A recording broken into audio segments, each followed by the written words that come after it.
Hey guys, my guest tonight, MG Stevens, has spent her life surrounded by ghosts. And boy, does she have a story to tell. See you in about 5 minutes.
Grab your popcorn and snacks. Find a comfy spot, take a seat or lie down, and let me transport you to a place of fantasy, ghost stories, ancient legends, odd creatures, alien encounters, and other magical topics. You may even decide to join the conversation.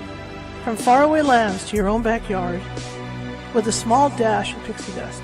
Turn out the lights and open your minds. The journey is about to begin. Hey everybody, good evening. Welcome to the show. My name is Charlotte. I am going to be your host for the next hour or so. I'm also the owner of the California Haunts Paranormal Investigation Team based out of Sacramento, California. We are 45 strong up and down the state, which means if you think you have something going on in your home and you need help, we can get to you. It may take us a couple hours. California is a huge state, but we can definitely help you. And if we can't personally do it, we have people on staff who can do that type of work remotely. Anyway, happy Tuesday. We're just getting the week started, but we're on a roll, right? We're enjoying it. The weather's been real pretty. So, that being said, we've got a great guest for you tonight. MG Stevens grew up surrounded by ghosts. And I'm going to, like as usual, I'm going to let her tell her story because her story is absolutely fascinating. Because she, you'll see. But anyway, if you're watching from Facebook tonight and you like what you see and you haven't done so already, please hit that like button and please hit that follow button. We're always looking for followers. If you're watching from YouTube, same thing, hit that like button and hit that subscribe button. And the subscribe button can be found in the bottom right-hand corner over here. It's that little ghost with the magnifying glass, the Sherlock Holmes hat on. Click on that and that subscribe button will come up. We have over 520 videos sitting over there, all different topics. And I think there's something in there for everybody that'll fascinate you. Because I don't always focus on paranormal. I also focus on other stuff. I'm a journalist, so I like to bring news to you guys too. Happening news. So I'm sure you'll find something that you like over there. That being said, if you follow us already and you like the show, please be sure to hit that like button. Okay? All right. So, welcome. And we're going to get the show going here in a second. I just want to let you know the other places you can find us. You can find us over at TikTok under California Haunts, all lowercase. You can find me over at Instagram. I almost forgot. See, it's brain fart. Over on Instagram, I'm Ghosty Gal on Instagram. We're over on Twitter. We're Cal Haunts. I'm trying to remember, make sure I get them. And we're over on Twitch. I think we're Cal Haunts on Twitch too. And we're California Haunts all over Facebook, including my first and last name. All right. So without further ado, I'm going to bring our guest in and let's get to know her a little bit, and we'll get into the nitty gritty of what's been happening. She has a great book out as well. So here we go.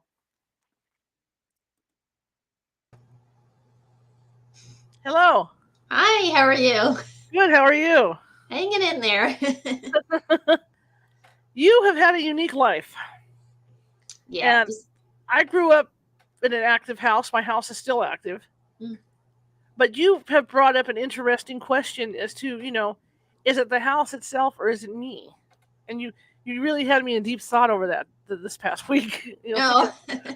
Because I mean, I also have abilities, and I could be attracting stuff in off the street and really not know it, and they're following me around. Like I know people have told me when I go to the cemetery, I've got a conga line following me around, so. But your story is so unique. So if you could, tell us about you, and let's hear your story.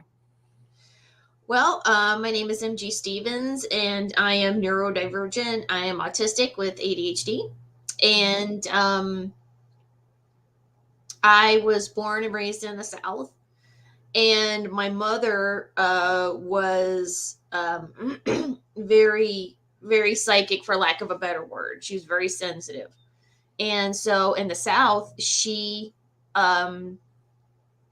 was a very well-known psychic in the area that we lived in. Mm-hmm. And she, I just remember every night people coming over, and I wasn't allowed to be in the room, so I was like peeking around the corner.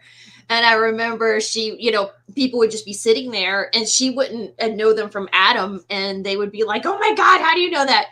And so I always wondered, as a kid, like, what is she doing, out there? What is she telling these people? And I really had no idea what was going on until one night. And, of course, I'm having my own experiences. I'll kind of backtrack to that. But one night, there was one time when I was 6 years old, and I started having the same reoccurring dream, nightmare about my father because he was in law enforcement. So I had the same recurring nightmare that my father was going to get killed. And it was the same nightmare every single night for 2 weeks. And I swear to you, I really truly thought, like, my dad's going to die. And I know it. I'm seeing it, foreseeing it. And this was, I was at 6 years old. So here I was just, panic stricken. And I wasn't sleep, I couldn't sleep at night, and I would, stay up all night, and I couldn't sleep, and I was utterly tormented because all day long I would sit there and think about this horrible nightmare I was having, and then I wouldn't sleep at night. So, excuse me, my mother, and I told no one about this because I thought, oh, if I tell someone, they're gonna think I'm stupid, so I didn't say anything. And here I was, this little 6-year-old kid, kind of suffering in silence, I just wasn't saying anything. And one night, my mother, so psychic, so sensitive, we were just I was sitting at one end of the dinner table. She was sitting at the other end. And I was just like, eat my dinner. And all of a sudden I looked at her. She was just kind of doing one of these. She was looking at me kind of like that. And she said, "You've been having dreams of your dad dying."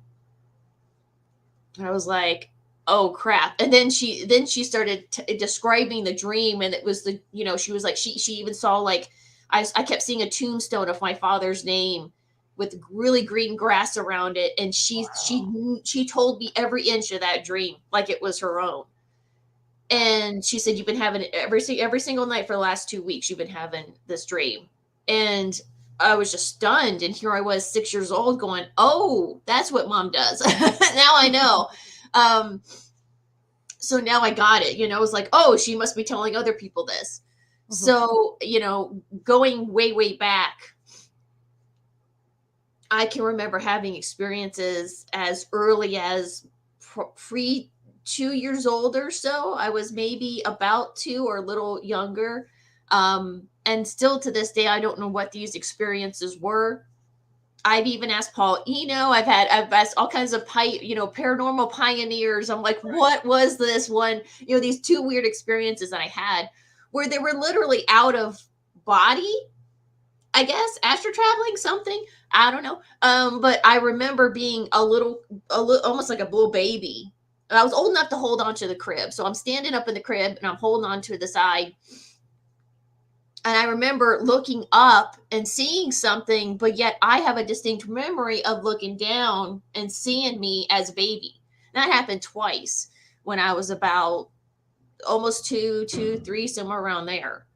And still to this day, I don't know what that was. And I asked Paul Eno, because he's a paranormal pioneer, and I asked him, I said, what was that? And he said, I don't know. It could be in the multiverse. You split and became two places at once, possibly. And I was like, well, okay, it sounds good.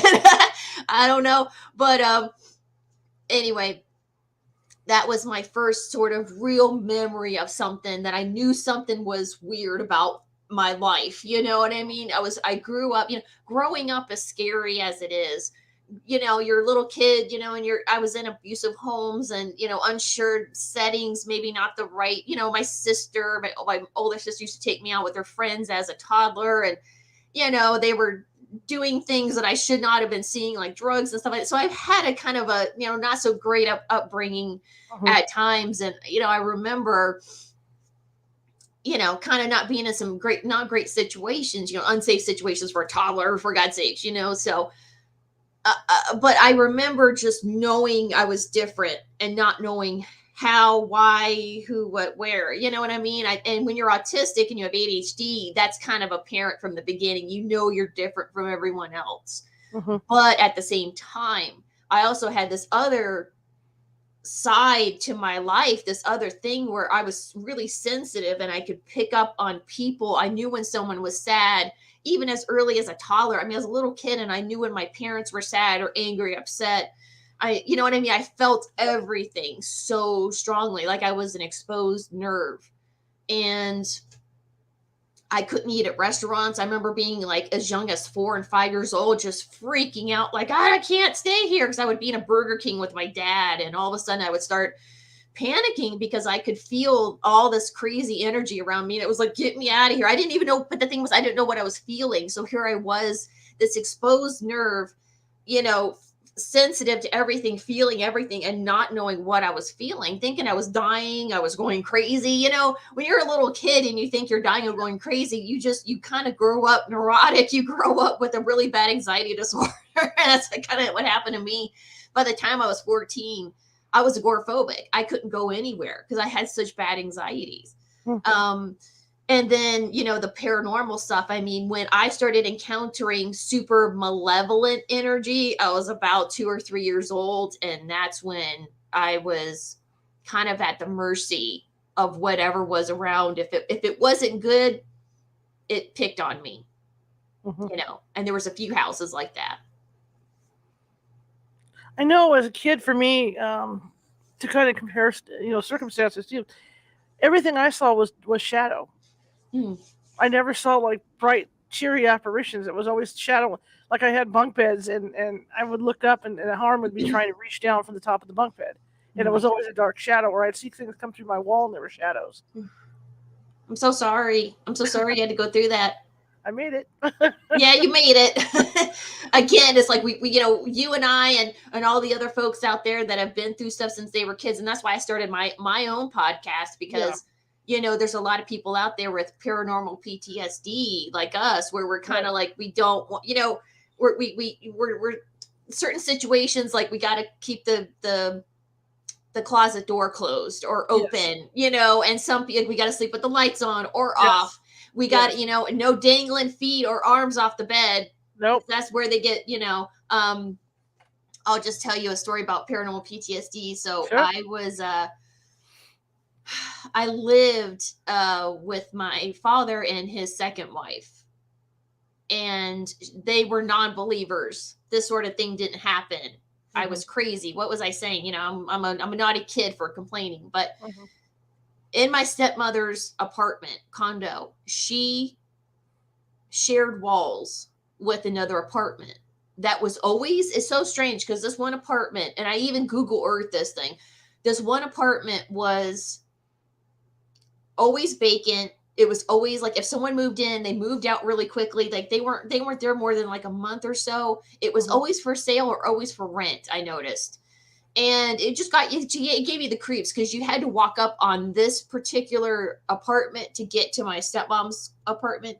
And I remember, so I remember every time I had to walk past this apartment, you just got this creepy feeling like something was watching you, and it just did not like you. And I remember, and I could tell you story after story, but this one particular story, as I was there as a 2 and 3 year old kid, and I'm sleeping out on the pull-out couch at night, was the worst time. I would get utterly tormented. Whatever was there loved to pick on me. And this thing it felt like long, sharp fingernails were like grabbing my feet at night. And so I got the genius idea as a little kid to put socks on my feet, to go to bed with socks on. Because I thought, if I have socks on, the foot monster can't get me. So I was wearing socks to bed thinking, and it kind of did help a little bit, but it was still, you know, I was still tormented, but maybe not so much my feet, you know, after I started wearing the socks. So, you know what I mean? It just, at that point, I wore socks to bed all the time, just so that I could get any sleep. You know, I wasn't tormented at all, you know, I wasn't tormented as much, you know, but yeah, I mean, I tell, you know, the story where my first guest on my podcast was Terry Lovelace. And a lot of people know who Terry Lovelace is, and God bless him, the poor guy. I mean, he can't walk through a field, and he's in his 70s now. He can't walk through a field. He an open field. He has to sleep with some sort of light on, you know what I mean? And people, you know, someone who doesn't believe in the paranormal would totally laugh at that and be like, oh my God, grow up. But people like us, like you and I, and all the other folks out there that have experienced this, you know, type of phenomena, we have a paranormal PTSD, and you know, he has that as well. I admit it. I mean, I sleep. I've got the lights on. I've got the TV on, because I don't want to hear any of the voices or the mumbling or anything like that. So I mean, Yeah, it's constant. I've Oh always been yeah. that way. I've always been afraid of the dark since I was a kid. It's just how I am. Well, that's where the shadows hide. You know what I mean? That's right. That's where the malevolent, whatever, demons, ghosts, whatever spirits, I mean, that's where they hide. They hide in the darkness. And, you know, us in our 40s, 50s, however old we are, out there, you know, we know better than to turn off the lights completely at night, because that's when the monsters come out. Yeah, absolutely. Now, when you talk about what you experienced, when did you start to realize that you had, or you were attracted to these things, or vice versa? I would say probably around 12, 13, 14, 15 years old, I started to dawn on me, because, my mom had always been, even though she was now at this point in my life, she was now a Christian. She Mm-hmm. was always, and she was never like super fundamentalist Christian, because she always knew that she was sensitive. She always knew that she had this ability. And so, and seeing her with this ability, that ability started to come up in me more now that I'm older, and I'm starting to recognize it, and I'm starting to understand it Right. better. Right. But as a kid, it scared the crap out of me, because you're seeing things, you're feeling things. It's you're being attacked by things. I was attacked by all kinds of stuff as a kid. Um, and my mom was starting to flow in what Christians call prophecy, prophet. So here she was praying for people, and then she would get words, and she would start telling people, this is going to happen, this has been happening, blah blah blah. And then that kind of stirred up in me, and then I started to realize, because I was never really a very comfortable Christian. I was very like a reluctant Christian. I never really wanted to be in this sort of religious, structured religious thing. And so as I got older, I started to realize, as a mom, this is not a Christian thing, this isn't a devil thing, because the Christians would get on her case about stuff, and she's like, but I'm not trying to read people's mind, I'm not Right. doing this other new age stuff. And so they were constantly beating her up. So I had to constantly tell her, look, this is something that is just in us. It's how we're wired. You know what I mean? You and I have an antenna up all the time. Now, we could be Christian, Buddhist, Jewish. It doesn't matter. It doesn't matter what religion we are, what our spiritual belief systems are. Mm-hmm. You and I have an antenna for some reason. Like, I started to kind of clue in then. Mm-hmm. And so yeah, that's around that time, is when, especially about 15 years old, was when I was like, oh, I'm sensitive. And then I started to realize, oh, I'm psychic, for lack of a better word. And I started to know things about people, and I started to pay attention to those things. I started to realize, like, oh wow, I know things about people. And I started cluing in that I was a medium as well, because I was like, oh, all those dead people that I've been like sensing and picking up on. Oh, okay, I get it. That's, they call it a medium. Okay, you know what I mean. So I started to Right. clue in around there. Digressing a little bit, I can't imagine being as little as you were and living in an apartment. I mean, my God, there's just so much energy in apartments coming from different people. And it's a thing, guys. You guys have to remember this. When you go to the shopping mall, people usually may have two and three dead loved ones with them at the shopping mall, as they're walking around. So imagine living in an apartment, and they're all over, and you don't know where they're coming from. That's why the hardest thing for us to do as a paranormal team is when somebody lives in an apartment and they say, "Oh, I've got activity." And then we have to go in and figure it out, because it's so difficult, because it could be anybody in the apartment. Mm-hmm. So I could just imagine what you went through as a little kid. I moved around quite a bit as a Mm-hmm. kid. And because I was, I lived with my mom, and then because my parents were divorced, so I lived with my mom, and then I lived with my Right. dad, and then he got married again, and I lived with them. So I lived in lots of different places, and every single place I lived in, if there was something, and there usually is, if there was something in that apartment, Right. house, whatever, I felt it, had encounters with it. It was, just being so sensitive and being a medium You know, you got to realize that other people live there, and they bring not just relatives, but they also bring nasty crap. Yes. I don't know if I'm allowed Yes. to cuss, but they bring nasty Yes. crap there. And you know what I mean? If they've got Yeah. weird demon crap on them, you know what I mean? Like demonic stuff, Oh they yeah. bring that, and sometimes it stays in that apartment. Yeah. And then here you are, this, you know, sensitive, you know, empathic person, medium, maybe moving into this apartment, and whatever's left over, that the emotional residue, like I can move into a place and I can literally, like, say if the couple that lived there before that I Mhm. moved in there, say if they were arguing a lot, I could pick up on that, because that emotional residue is thick in the air. It hangs in the air like a Mhm. fog. Mhm. And so I can pick up on that. I can pick up on things that they left behind, you know, good and bad. I picked up on all of it. Now, when you talk about a person being haunted as opposed to ghosts haunting a location, what do you mean by that? It really could be anything, I think. You could have relatives, good and bad. You Yeah. know, you never know. I mean, you know, you could have someone from 100 years ago following you around, and maybe they're a relative, maybe they're a distant relative, and maybe they had some issues.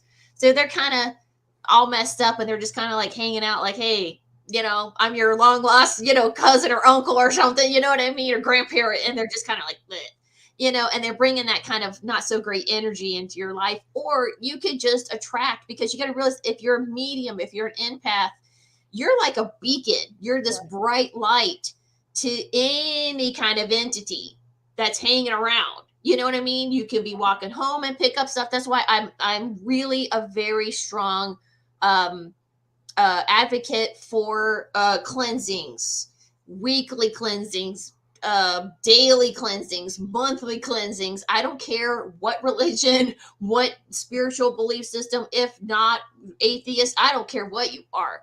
Right. Energy is energy. And you can't really argue with that. And I was talking to my cousin today, and she was like, you know, I get weird, gut reactions from people. Like I get creeps from people. I get vibes from them. And I said, Mhm. "Yeah, you're supposed to. That's your whatever it is, your lizard brain, whatever it is, you know, alerting you. I mean, now we're not worried about saber-tooth tigers because we're not out there, you know, trying to kill woolly mammoths or anything. We're Mhm. here dealing with people and the afterlife, you know, whoever's out there, Mhm. and you know, we're I don't know how to say it, but we're like we're bright lights to these things. Sure. So you can attract whatever. You can attract a good thing, a bad thing. I remember one time I had a cleansing with a Santorian priestess, and she does these cleansings often, and she was cleansing me with a coconut, and she was, you know, going all around, and she was cleansing me, and then she said she was like, oh, like that, and she started cleanse me, and she got whatever it is off of me. And then later on, when I, you know, came out of the room, she told me, she said there was like an older lady and a really mean man, and she said you weren't related to him, but for some reason they were hanging around you. And the old lady, she was talking to the old lady, and she said the old lady thought she was helping you, and she wasn't. She was holding you back. And the mean man, real tall, dark, mean man, was hanging around you. And so I got rid of him. And, you know, after that, my life kind of was better. But you know what I mean? Mhm. But I really think that you can just attract anything. I mean, I don't know if you've ever been walking down the street, and then you've got, you know, some creepy person Yeah. yelling at you from across, you know what I mean? So if you can attract weirdos with bodies and that are human living, you can attract weirdos in the afterlife. I mean, you know, there's weirdos in the afterlife. So, and you can attract those too. So I don't think there's a whole lot of rules there from what I've Right. experienced. I don't think it's just family members that follow you around. I think you can attract trash. And I think that's why you gotta be really careful and cleanse often, cleanse daily, cleanse your space, cleanse your clothes, cleanse, you know, like when you wash your clothes, wash there's like indigo, there's like little indigo balls. You should clean, like rinse your clothes. Mhm. You can even put like holy water in your wash cycle, you know. Mhm.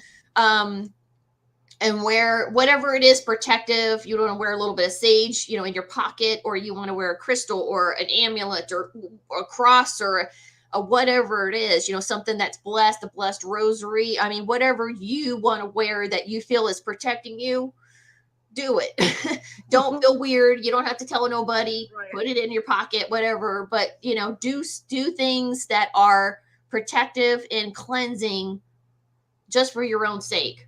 You know what I mean? Put things by your door that certain entities can't cross. You know what I mean? Cleanse your space often. I would say probably once a week. If you're busy, every other week, at least twice a month. But cleanse your space and cleanse your body. Sage yourself. Whatever you got to do. Take a bath, take a salt bath with like holy water and Florida water. I do that often. Now, at 12, like you were talking about, around 12, 13, you were starting to realize what was going on. Did you at that point ask your mother about it, or were you trying to be like self-taught and trying to figure it out yourself? Well, I started talking to my mom. That's when I really started talking to her about it, because she was really, really good at what she did still, even as a Christian. And like I said, it had nothing to do with her belief system. Right. It was her. She was the conduit. She was the antenna, and so a lot of the Christians at that time were around in our lives were frenemies in a way, and they were really jealous of my mom's abilities because nobody could read people like my mom. And so they would accuse her of being, oh, you're asking the devil for help, you're consulting. And my mom was like, no, I'm not, I'm not doing that. I'm not doing anything. If she's, I'm praying to God, and then it just comes up because she was that gifted. Right. And she had the abilities. And so anyway, I really started to really talk to her about it because she had so many frenemies around her at that time, making her feel bad for being super sensitive. And I said, no, don't you dare let them do that to you, because it does not matter. And I started putting two and two together. I said, Mom, you're just as sensitive as a Christian than you were as before you were a Christian.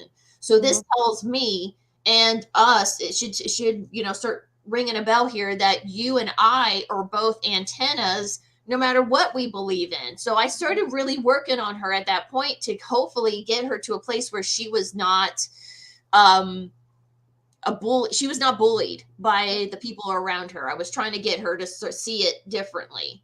And so around that time was when I started to really clue in that I was sensitive too. It wasn't until I was in my early 20s that I started to kind of break away from the fundamentalist Christianity thing and kind of go off on my own, and was more self-taught, with witchcraft and whatnot. And let me ask you this too.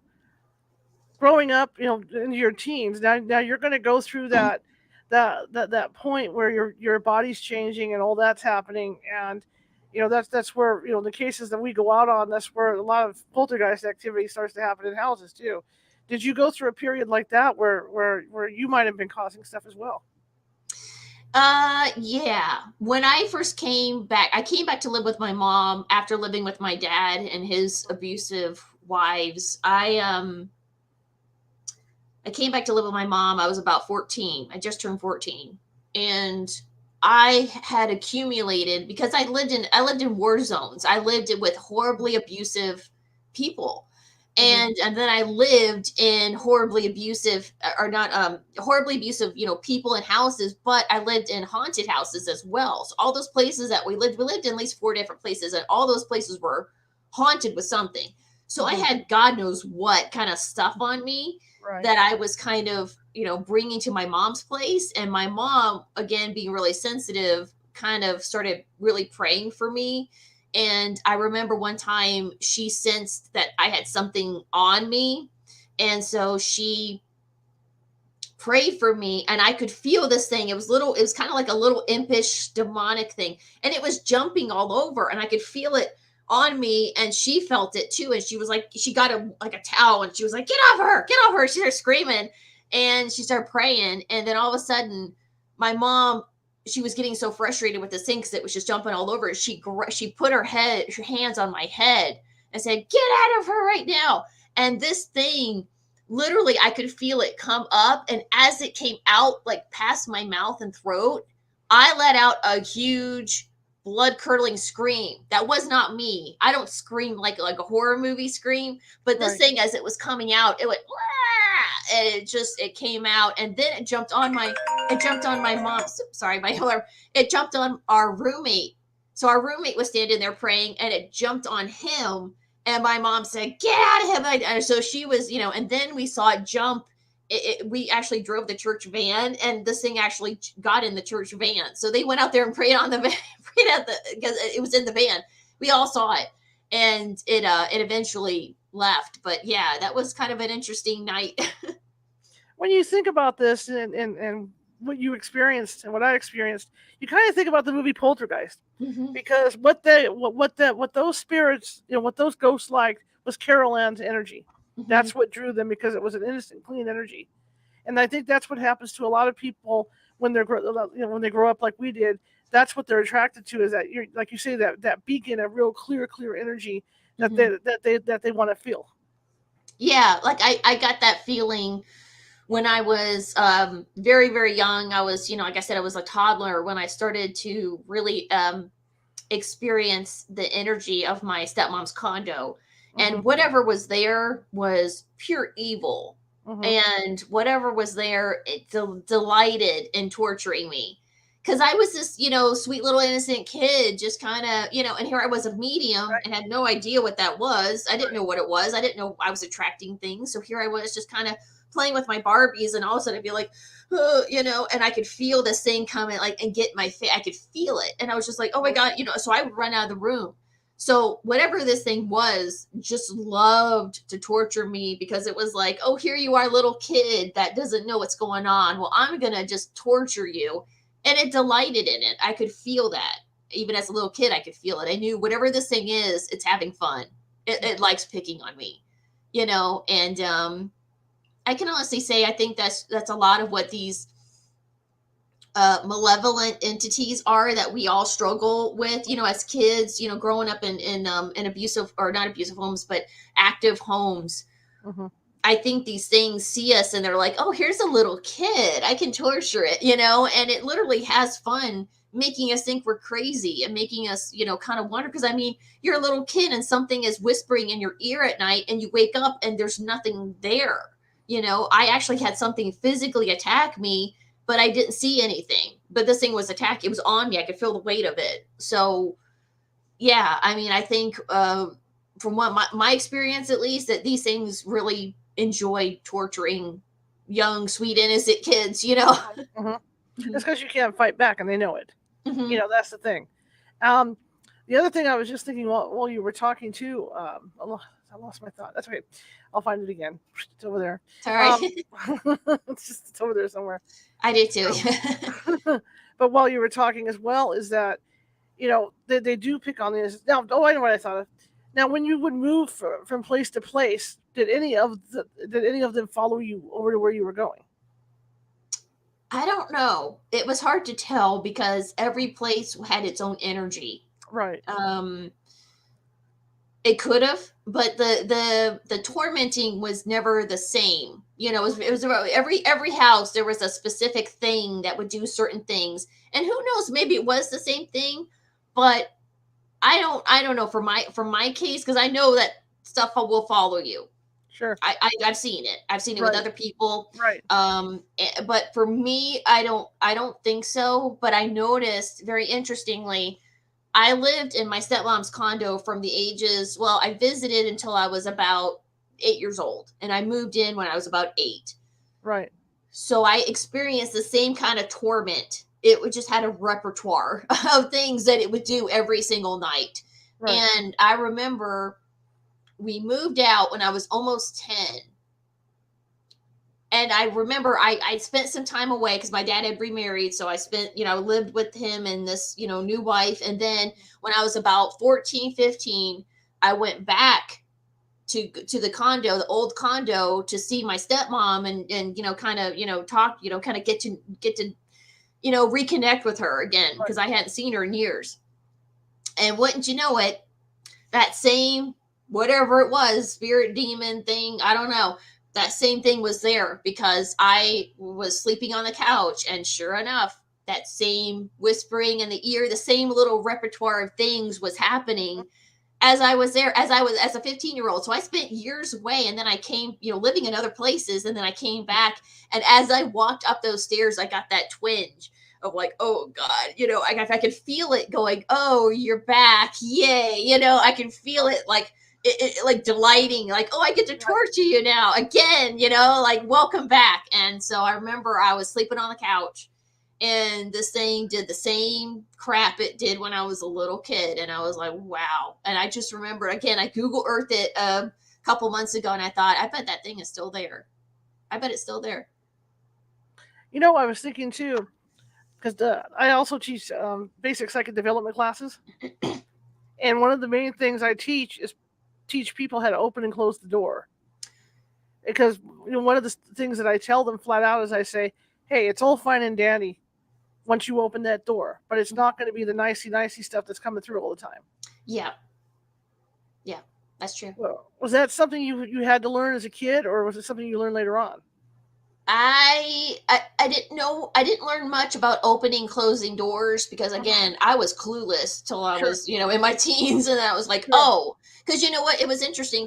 I knew I was feeling things and picking up on things, but I didn't know what they were until I was in the church, believe it or not. And then, of course, in the church, they talk about demons and angels and all that stuff. And I was like, oh, that's what it was torturing me all those years, or something. So I started to learn more about spirituality through the church. And then as I got out of that, I learned, and other things, but that's what kind of opened my eyes to, the good and bad of, things in the spirit realm, if you will. And then as far as opening, closing doors, I mean, I've told people that about oracles, if you're using, anytime you use anything, a pendulum or something like that, always be really careful, because the minute you say, hey, I want to talk to something, sometimes there's some not so great things hanging around, and those things are just kind of like, I'll talk to you, and here you are thinking you're talking to grandma, and it's really some, demon from like the fourth level of hell or something, like, right. Do you think, with your growing up like you did with your experience, that there's a balance of good and evil out there, because that has to be there for this world to exist. So as far as the spirit realm goes, that for every good there's at least one, for every good spirit there's at least one bad spirit, things like that in the balance. Oh yeah, I mean, definitely. I think there's I think just from maybe from my Christian upbringing, maybe not, I don't know, but there's definitely good and bad of everything, because people like you and I and the other folks out there, we've seen the bad stuff. We've seen a lot of the bad stuff, and whether or not it's demons or spirits, whatever you want to call it, or whatever it is or was, yeah, I think that, there is definitely good and bad out there, because people don't realize too that having that dream about grandma, I've had friends say I wasn't living right. I was drinking and drugging and clubbing and, not living right. And then my grandfather, who is, a medicine man, literally came to me at night and sat on my bed and told me to get my crap together. That's the paranormal too. And that's another thing that I want to get through to people. The paranormal isn't always a horror movie. The paranormal is Jesus, multiplying the loaves and fishes. It's, Jesus rising from the dead. It's Jesus teleporting. It's grandma coming to you in the dream saying, don't get on the plane. It's going to crash. And then it does. You know what I mean? Or it's grandpa coming to you sitting on the bed, and you're into the, the end of the bed at night looking at you saying, get your crap together, stop what you're doing. The paranormal is praying, having your mom or dad or something, or son or daughter, someone passed away that you love, and then all of a sudden you ask for a sign and you get it.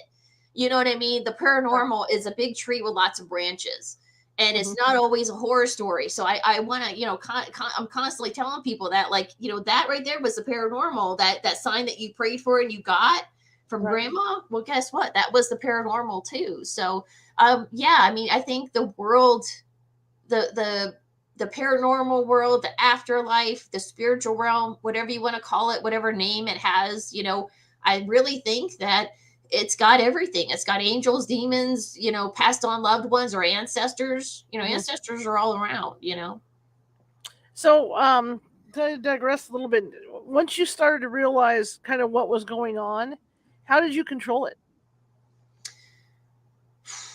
It was not easy because there's times when you just can't control it.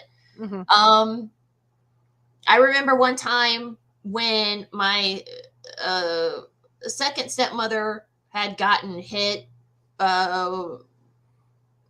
She had gotten a car accident, and I was about 14.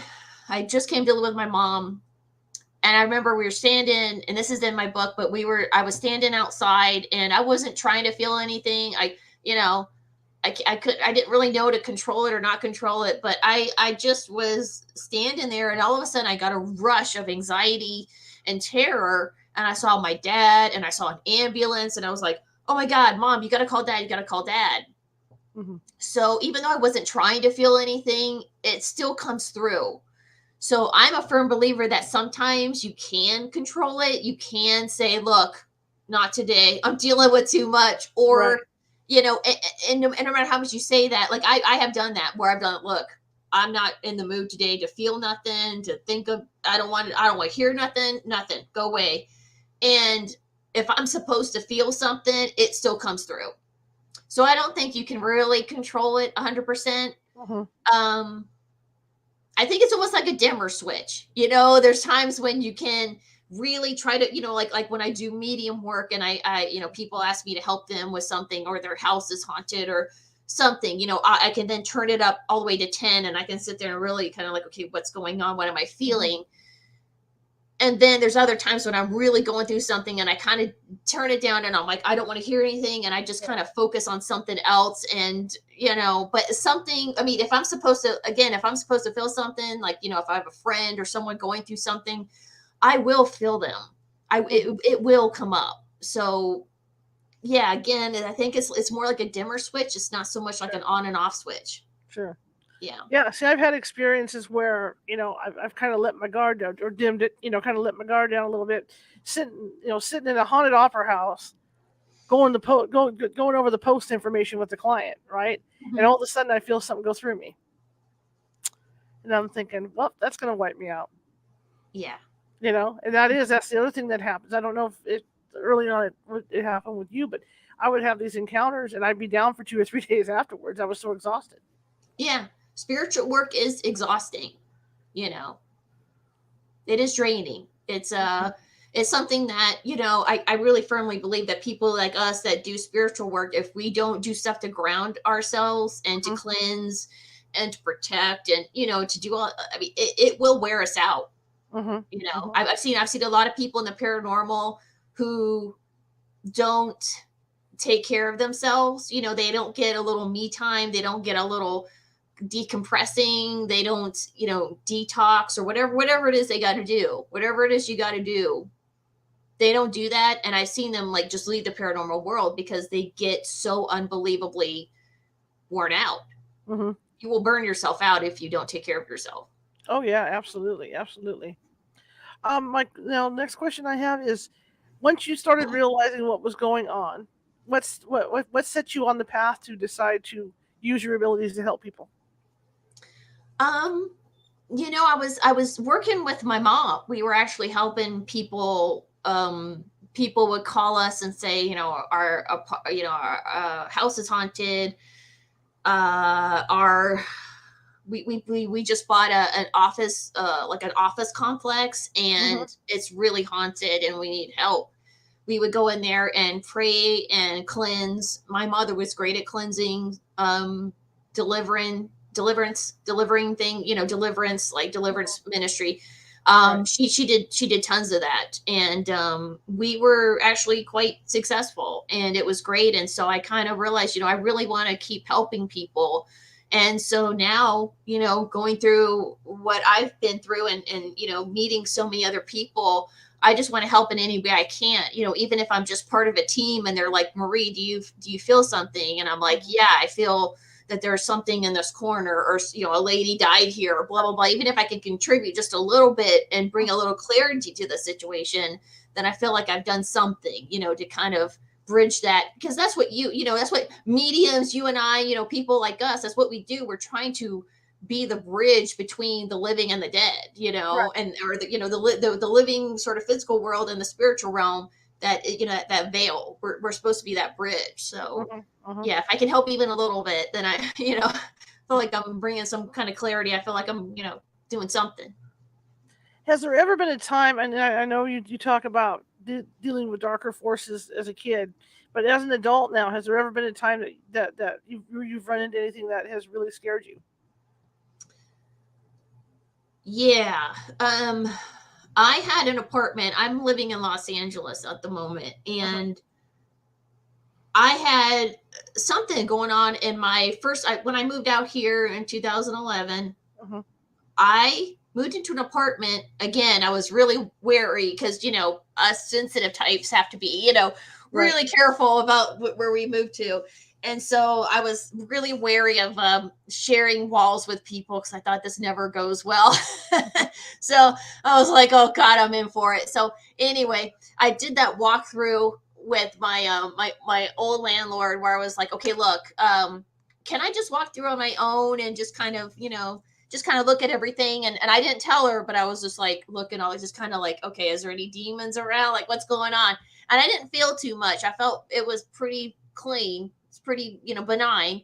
I felt a little bit of stuff, but nothing that was prominent. So I was just like, okay, I think this is okay. I can live here. So I moved in, and interestingly, I was there, God, about 2 years, 2.5 years, and not much happened. I didn't really feel much of anything. I felt a little bit of something here and there, but again, I think sometimes we pick up on passerby, kind of energy, kind of stuff that's just coming and going. Right. So, because you got to realize the people that you're sharing walls with, they're bringing stuff home with them. They're not cleansing themselves. They're not cleansing their apartment. And so here you are, possibly picking up on their stuff, So anyway, I wasn't feeling too much. It was feeling pretty calm. I was in that apartment a lot. I was just there all the time. And then the couple that lived across the way, I had this African American family that lived across the way from me, and they were wonderful. They were very kind and sweet, lovely, wonderful family. I mean, they fought like cats and dogs, but I got along with them really, really well. They were just always really sweet, wonderful people, and they had really great energy. Their energy, despite the fact that they argue like cats and dogs, their energy was not bad. I never got a bad feeling from them. I always got this really good sort of energy exchange from them. And I'm like, okay, these people are good. I like them, And then this couple, they moved out, and then this couple with a little kid and 2 dogs moved in after them. And I'm not kidding you, the energy from these people was hideous. It was so bad. They were just, something was on them, and it was just kind of oozing off of them. And I'm just like, oh God. And I just could not stand to be around them. And they weren't very friendly either. They were very kind of like, they kept to themselves. And I don't know, they just didn't seem very nice. And they weren't very nice. And I noticed as soon as they moved in, the whole energy in my apartment now that I'm cleansing and protecting, I'm trying to do all this, the energy completely changes. And I'm just like, what is happening? And I noticed that I started, because I had 3 dogs at that time that I walked at least 4 times a day. And I noticed that every time I left my apartment, I would come back and it felt like someone had been in my apartment. Really creepy energy. And I'm like, what is going on? Who has been in my apartment? So I started really locking my doors and making sure everything was nice and locked up tight. And I would come back and still feel like someone was standing right there. There was some kind of energy. Something was not right. And this continued and continued. And I kept feeling all kinds of yucky stuff. And then all of a sudden I started to feel like something was in my room, my bedroom. And it was in this one corner where I just constantly, like, I was be watching TV, and all of a sudden I would just kind of see this thing, and I'd be like, what is it? And so strange. It looked like the girl from The Ring, You know, that girl with the hair in her face? It looked like that. Yeah, exactly. Now, I don't watch horror movies. I can't. I'm not a fan. I just don't watch them. But I swear it looked just like her. And I kept seeing it. And it was so strange because I had 3 dogs and my other 2 dogs didn't even pay attention, but I had one dog who was deaf and he would constantly look at that same spot because I was trying to go, oh, no, no, no, just my imagination. I'm not really seeing anything. And sure enough, but that one deaf dog, his name was Winston, and Winston would just look at that one spot and he would just like tilt his head like he was acknowledging something. And I'm like, crap, it's real. It's real because if he sees it, something's there. Sure. So I freaked out one night and I just thought, okay, fine. If I'm a medium, because I hadn't really been doing a lot of medium work at that time. So I decided if I'm a medium, I'm going to be able to talk to this thing. So I sat down and I started to try to talk to this thing and I got this very strange energy. What this thing was telling me, now you got to realize if someone in life is mentally inept, you know, they're not mentally able to communicate for whatever reason, they're like that in death a lot of times. Not all the time, but I think a lot of times, because I've talked to people who were in like mental institutions, they had lobotomies, they couldn't communicate, they were nonverbal. Well, this entity who is now in my apartment full time and watching me constantly, because I guess it would just, I either reminded it of someone or it felt safe with me. I don't know. But this entity just was trying to get out the word. She was trying to tell me that she had been in a mental institution. She had been abandoned. And I had a feeling that she was connected to the woman that had just moved in across the way. And she was like a great aunt or something. You know what I mean? So I was getting this picture, getting clearer image of this thing. And she was scared. And I told her, I said, look, I get it. You're scared, but you just can't stay here. Okay, please go somewhere else. You can't stay here. And so I remember about a couple, I think I get like maybe like a week or so later, all of a sudden I'm sitting on the bed and I don't have the TV on. There's one light on. And all of a sudden I see the shadow that just kind of forms, wispy shadow. And I can only see about this much of it, but then it just kind of glided across the room and then it just dissipated. And I was like, ah, you know, and I grabbed my dogs and I took off and went for like the longest walk of my life. And it was freezing and I didn't know what to do. So I came back up and I just kind of cleansed the space and, you know, try to clean it out. And I used a lot of rue water, R-U-E, rue. I used a lot of rue water and that helped a lot. I used to mop the floors and, you know, wash the walls and it helped a lot. But this entity was very determined to just stay in my apartment. So one night, about maybe a month or so later, I had a friend named Joe and Joe was a bit transient and he needed a place to crash for a bit. So he's like, hey, can I just come sleep on your couch for a bit? And I said, yeah, sure. Come on in. So he fell asleep on my couch and I just was telling him he was exhausted. I said, look, I'm going to be down the hallway. If you need anything, call me, you know, call for me. I'll be right down the hallway. Okay. And he's like, yeah, yeah, sure. So I get him a blanket and pillow and he's sleeping on the couch and he starts to fall asleep. I get in my room and I've had the covers up to my chin, no more than like a couple of minutes. And all of a sudden I hear Marie, just screaming, blood curdling, screaming. I'm like, oh my God. So I run out there and he's got his hand on his throat and he's choking. And I said, what happened? What happened? And he said, I was attacked. And I said, what? Who? And I looked at my door. I got 3 locks on that door. No one's getting in there. The doors, the windows are locked. Everything's locked up tight. So I'm thinking a person. And he's like, no, something attacked me. And I said, what happened? And I'm not even thinking ghosts at this point. But he goes, I was laying down. He says, as soon as you left, the energy of the room changed. And he says, all of a sudden I opened my eyes. And he goes, you know that girl from The Ring? And I said, yeah. And he goes, she was floating above me. And I was like, oh God, because I didn't tell him about what I saw. So he saw it too. And I was like, oh crap, it's real. It's true.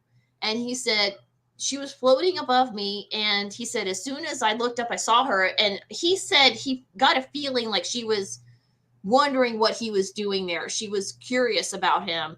and he didn't get a good feeling. And he says he told her, I'm not here to hurt Marie. I'm not here to hurt her. And as soon as he said that, he said he felt hands around his throat and he felt like a pressure on. It's just like all the air was being sucked out of his lungs and he was being strangled.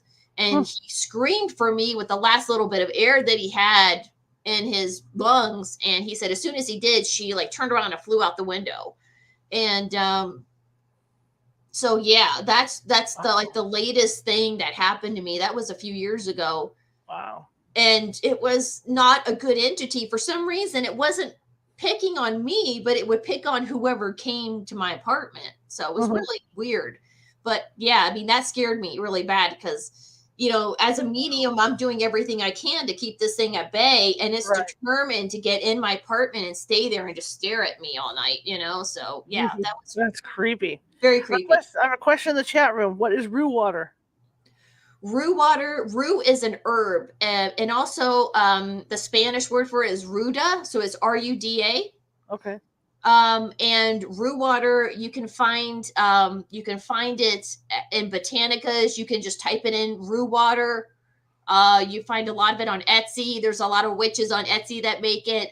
You can bathe in it. There's bars of soap. There's rue wash that you can wash yourself with. You can find it just about anywhere. So you can find it botanicas online and, on the street, just wherever, but you can find rue water just about anywhere. I get it at, in California, the supermarket Vallarta, I get it there, and so you can actually get probably more potent forms of it in botanicas. But I mean, Etsy is actually a great place to get spiritual stuff, but it's really great stuff to bathe with. Super powerful. I mean, my whole apartment at that time of that creepy entity, it was so heavy and so thick, and just mopping the floors with this rue water for like a week, it would just lift, and it was like the sun came out and I could feel like peace and quiet and I could sleep. And, it was very powerful stuff. I recommend it. Absolutely. Let's talk about your book before we go here. Tell me about your book. Okay, so my book is called The Boogeyman Chronicles. And the issue is, that's what I was telling you before the interview. My book is actually being kind of tweaked a little bit. It's kind of being revised, and it's going to be released through another publishing platform. So right now it's not available. So I'm really sorry about that. But I have a podcast right now. Things got off because 2022, not much happened. It was kind of a crazy year for everybody. And it was for me too. A lot of not so great things happened in 2022. So in 2023, things are going to be completely revised and re-released and stuff like that. So I actually have a podcast called The Boogeyman Chronicles on YouTube. I'm going to be starting on StreamYard again. I'm getting a lineup of guests, and I'm going to be starting to interview people again. So yeah, things are going to be by June of this year. I'm going to have a website, and the book is going to be re-released and stuff like that. So I'm sorry I don't have anything for to offer people, but just stay tuned. If you want to follow the podcast, follow my podcast, then it'll have updates on there. That's okay though. What do you have any thing to impart to people that might be going through similar stuff that you went through? Yes. Try not to fear. And I know that's really hard when demons are coming at you. They're like, oh, don't fear. Great. Yeah, thanks. Try to get professional help. Really well recommended ghost hunters, mediums, people that have really helped a lot of people. A priest, even, people like priests that work in the paranormal field. You know what I mean? Get on the internet, start talking to people. And I know a lot of people, and you do a lot of work. So, wherever they're at, I'm sure someone that could help them. Say if they're in Pennsylvania or something like that, of someone that could probably help them. But you know what I mean? Like I don't want people to just find just anybody. Find someone who is really well recommended, because sometimes that person can kind of mess things up if they're not aligned, spiritually. They can kind of almost bring more bad on you. So And I wonder, again, reiterate that people need to cleanse more. See what works for you. Some people it's sage, some people it's rue water, some people it's a combination of things. Holy water, Florida water, whatever it is, black salt, whatever it is.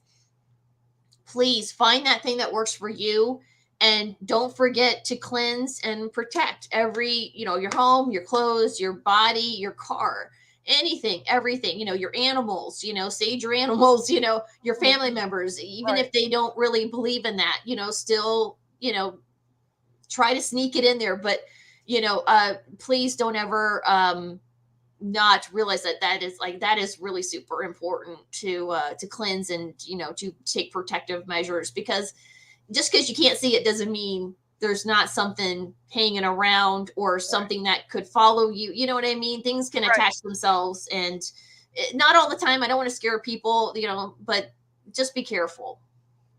Absolutely. I want to thank you for coming on. I really appreciate it. I enjoyed it. It was fun talking to you.